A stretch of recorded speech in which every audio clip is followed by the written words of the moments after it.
Chef Damu ரீசெண்டாக அவரோட social media பேஜில் ஒரு லைவ் வந்திருந்தார். அதில் ரசிகர்கள் கேட்ட ஏகப்பட்ட கேள்விகளுக்கு அவர் பொறுமையாக ஆன்சர் பண்ணியிருந்தார். அதெல்லாம் என்ன அப்படிங்கிற கம்ப்ளீட் டீட்டெயிலை தான் இந்த ஒரு வீடியோவில் நம்ம பார்க்க போகிறோம். மக்கள் மத்தியில் ரொம்பவே ஃபேமஸாக போய்கிட்டு இருந்த குக்கு வித் கோமாளி ஷோலேருந்து வெங்கடேஷ் பட் மாஸ்டர் கொஞ்சம் நாளைக்கு முன்னாடி விலகிறேன் அப்படின்னு சொல்லியிருந்தார். அது எல்லாருக்கும் மிகப்பெரிய ஒரு ஷாக்கிங்காக இருந்துச்சு. அது மட்டும் இல்லாமல் புது ஷோவில் உங்களை வந்து சந்திக்கிறேன் அப்படிங்கிற மாதிரியும் சொல்லியிருந்தார். சமீபத்தில் அந்த ஷோவோட ப்ரோமோலாம் ரிலீஸ் ஆகியிருந்துச்சு. அண்ட் சமீபத்தில் தான் cook with Comali season 5 release ஆகியிருந்துச்சு. குக்கு வித் கோமாளி ஃபர்ஸ்ட் டேல இவரை பற்றி யாருமே எதுவுமே பேசலை. இதனால விரக்தி அடைஞ்ச இவரோட ரசிகர்கள் என்ன பண்ணியிருந்தாங்க அப்படின்னா சோசியல் மீடியா ஃபுல்லாகவே நிறைய கேள்விகள் வச்சுருந்தாங்க. ஒருத்தர் கூட வெங்கடேஷ் பட் மாஸ்டரை பற்றி சொல்லலை, ஏன் அப்படி இருக்காங்க அப்படின்னு ஏகப்பட்ட கேள்விகள் ரசிகர்கள் கேட்டிருந்தாங்க. அப்போ வெங்கடேஷ் பட் மாஸ்டர் அவரோட சோசியல் மீடியா பேஜில் உண்மை ஒரு நாள் வெளிவரும் அப்படிங்கிற மாதிரிலாம் போட்டிருந்தாரு. இதெல்லாம் பார்த்துட்டு ஏகப்பட்ட சந்தேகம் வந்துருந்துச்சு. இந்த விஷயங்கள் மிகப்பெரிய அளவில் மாறவே இந்த ஒரு விஷயத்தை கவனிச்ச வெங்கடேஷ் பட் மாஸ்டர் ரீசெண்டாக அவரோட சோசியல் மீடியா பேஜில் ஒரு லைவ் வந்திருந்தாரு. அதில் ஒரு சில ரசிகர்கள் கேட்ட கேள்விக்கு ஹானஸ்ட்டாக ஆன்சர் பண்ணியிருந்தாரு. ஃபர்ஸ்ட் ஆஃப் ஆல் அவர் என்ன சொல்லியிருந்தாரு அப்படின்னா, குக்கு வித் கோமாளி செட்டுக்கும் எனக்கும் எந்த ஒரு சண்டையும் கிடையாது, ரொம்பவே நல்லபடியாக தான் எங்களோட பாண்டிங் இருந்துச்சு. எப்போதுமே எல்லாத்துக்கும் அடுத்த ஸ்டேஜுக்கான போகிறதுக்கு ஒரு வாய்ப்பு கிடைக்கும். அந்த மாதிரி தான் எனக்கு டாப் குக் டூப்பு குக் ஷோ எனக்கு தனியாக அழைப்பு வந்துச்சு. கண்டிப்பாக இது நம்மளோட லைஃப்பில் மிகப்பெரிய ஒரு மைல்ஸ்டோனாக இருக்கும் அப்படிங்கிறதுனால தான் நான் அக்செப்ட் பண்ணேன். மற்றபடி அவங்களுக்கு எனக்கும் மிகப்பெரிய கருத்து வேறுபாடு இல்லை அப்படிங்கிறத பதிவு பண்ணியிருந்தாரு.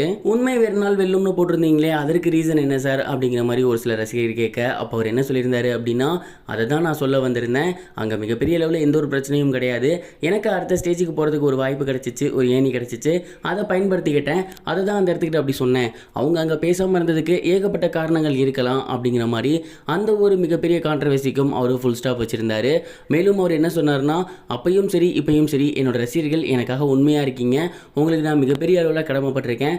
கண்டிப்பாக டூப்பு குக் டாப்பு குக் ஷோவில் உங்களை மிகப்பெரிய அளவில் என்டர்டெயின் பண்ணுவேன் அப்படிங்கிற மாதிரியும் சொல்லியிருந்தாரு. வெங்கடேஷ் பட் மாஸ்டரோட இந்த ஒரு ரிப்ளையை பற்றி நீங்கள் என்ன நினைக்கிறீங்க அப்படிங்கிறத கமெண்ட் பாக்ஸில் ஷேர் பண்ணுங்க. இது ஒரு புறம் இருக்க டூப்பு குக் டாப்பு குக் ஷோக்கு வடிவேலு அவர்கள் வரப்போறாரு அப்படிங்கிற மாதிரியான ஒரு டாக்ஸ் தான் இப்போ சோசியல் மீடியாவில் பயங்கர வைரலாக போய்கிட்டு இருக்கு.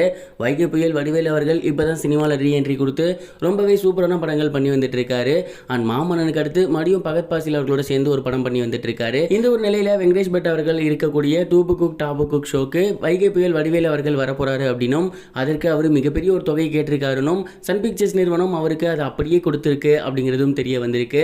அவர் நடுவராக வரப்போறாரா இல்லை ஒரே ஒரு நாளுக்கு சிறப்பு விருந்தினராக வரப்போறாரா அப்படிங்கிறது தெரியல. ஆனால் டூப்பு குக் டாப்பு குக் ஷோக்கு வடிவேலு அவர்கள் வரது 90% கன்ஃபார்ம் அப்படிங்கிற மாதிரி தெரிய வந்திருக்கு. நடுவராக வந்தார் அப்படின்னா ரொம்பவே சூப்பராக இருக்கும், கலகலப்புக்கு பஞ்சம் இருக்காது அப்படின்னு நான் நினைக்கிறேன். நீங்கள் இந்த ஒரு கொலாபரேஷன் பற்றி என்ன நினைக்கிறீங்க? வைகை புயல் வந்தால் நல்லா இருக்குமா? உங்களோட தாட்டை கமெண்ட் பாக்ஸில் ஷேர் பண்ணுங்க. இது வரைக்கும் கனெக்டிங் டிவிக்கு சப்ஸ்கிரைப் பண்ணனா மறக்காம சப்ஸ்கிரைப் பண்ணிக்கங்க. உடனடி அப்டேட்ஸ் பெறுவதற்கு நோட்டிஃபிகேஷன் பெல்லையும் கிளிக் பண்ணிக்கங்க.